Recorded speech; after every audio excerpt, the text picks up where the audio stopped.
நம்பிக்கையும் கடின உழைப்பும் இருந்தால் விண்வெளிக்கே செல்லலாம் என்பதை நிரூபித்தவர். பெண்களும் விஞ்ஞானத்திலும் விமானியிலும் விண்வெளியிலும் சாதிக்கலாம் என்பதை அவர் உலகிற்கு காட்டி வருகிறார். நமது கனவுகளை நம்மால் நிச்சயம் சாதிக்க முடியும் என்ற வார்த்தையை உறுதியாக்கியவர் தான் இவர், Sunita Williams. Welcome to Varma studio. நான் உங்கள் தோழர் எஸ் தமிழ்ச்செல்வி. 9 மாதங்களாக சர்வதேச விண்வெளி நிலையத்தில் சிக்கியிருக்கும் விண்வெளி வீரர்கள் சுனிதா வில்லியம்ஸ், வில்மோர் ஆகியோர் இன்று பூமிக்கு திரும்பவிருக்கும் நிலையில் அவர்கள் எதிர்கொள்ளவிருக்கும் சிக்கல்கள் பற்றி கவலை அதிகரித்திருக்கிறது. இன்று பூமிக்கு திரும்புவார்கள் என்று எதிர்பார்க்கப்பட்டாலும் அவர்கள் புறப்பட்டு பூமியை அடைய மார்ச் 19 அல்லது 20ஆம் தேதி கூட ஆகலாம் என்கின்றன தகவல்கள். சர்வதேச விண்வெளி நிலையத்தில் கடந்த 9 மாதங்களாக சிக்கியுள்ள இந்திய வம்சாவளியை சேர்ந்த நாசா விண்வெளி வீராங்கனையான சுனிதா வில்லியம்ஸ், மற்றொரு விண்வெளி வீரரான வில்மோர் ஆகியோரை பூமிக்கு திரும்ப அழைத்து வர அனுப்பப்பட்ட ஸ்பேஸ் எக்ஸ் நிறுவனத்தின் டிராகன் விண்கலம் வெற்றிகரமாக ஞாயிற்றுக்கிழமை சென்றடைந்தது.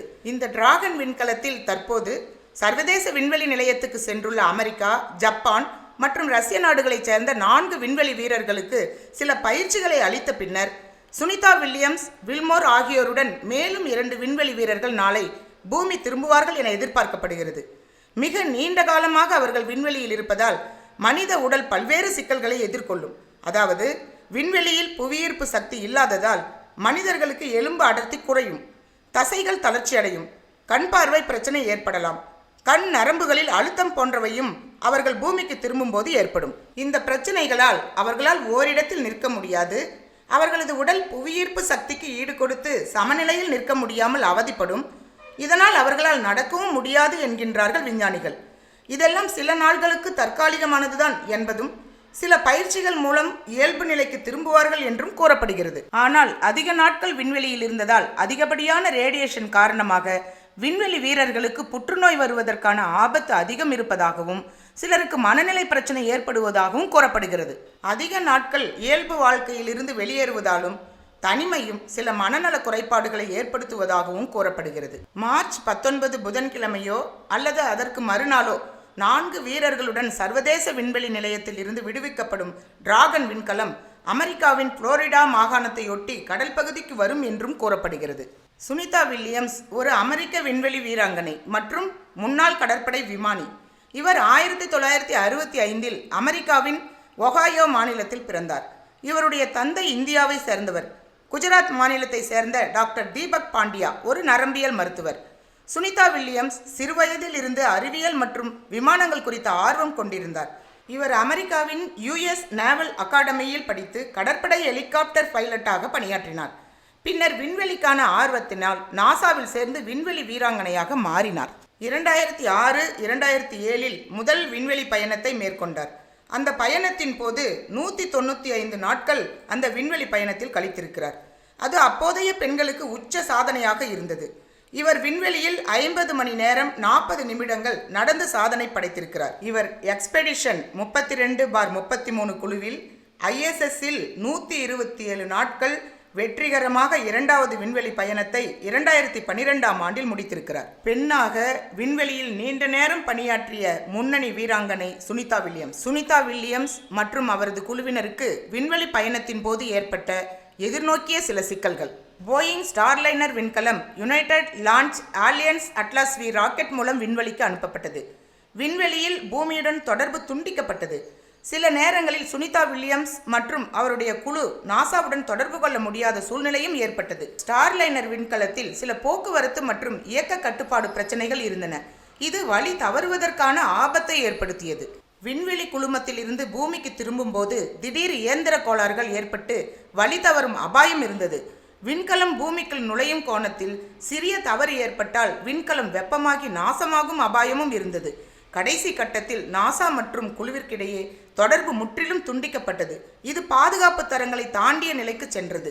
இது ஒரு புதிய விண்கலம். இதில் பல சோதனைகள் நடத்தப்படவில்லை. ஸ்பேஸ் எக்ஸ் க்ரூ டிராகன் போன்ற துல்லியமான பாதுகாப்பு நடவடிக்கைகள் இதில் இல்லை. ஸ்டார் விண்கலத்தின் பழுதான எந்திரங்கள் சரியாக இயங்கவில்லை. இதனால் அச்சுறுத்தும் நிலை ஏற்பட்டது. இந்த பயணம் முதலில் 8 நாட்களுக்கு மட்டுமே திட்டமிடப்பட்டது. எனினும் ஸ்டார்லைன் விண்கலத்தில் ஏற்பட்ட தொழில்நுட்ப சிக்கல்களின் காரணமாக அவர்கள் விண்வெளியில் திடீரென 9 மாதங்களுக்கு தங்க வேண்டிய நிலை ஏற்பட்டது. இப்போது இது சவால்கள் நிரம்பிய திரும்பும் பயணம். சுனிதா வில்லியம்ஸ் மற்றும் அவரது குழுவினருக்கு இந்த பயணம் ஒரு சாதாரணமான ஒன்று அல்ல. அவர்களின் போயிங் ஸ்டார்லைனர் விண்கலம் வேலை செய்யாததால் ஸ்பேஸ் எக்ஸ் க்ரூ டிராகன் மூலம் அவர்களை மீட்டெடுக்க முடிவு செய்யப்பட்டது. இது ஒரு வரலாற்று சம்பவமாகும். விண்கலம் பூமியின் காந்த புயல்களால் உயர் வெப்பத்தை எதிர்கொள்வதற்கான சவால்கள் இருக்கும்.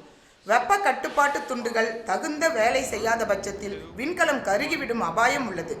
விண்கலம் திடீரென கடலில் விழக்கூடும். அதனால் நாசாவின் மீட்பு குழு உடனே தயாராக இருக்கும். வெற்றிகரமாக திரும்பிய பிறகு விசாரணை மற்றும் மருத்துவ பரிசோதனைகள் மேற்கொள்ளப்படும். இது ஒரு வரலாற்று தருணம்.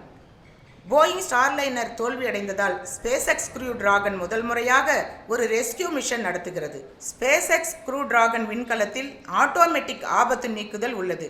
இது பயணிகளின் பாதுகாப்பை உறுதி செய்யும்.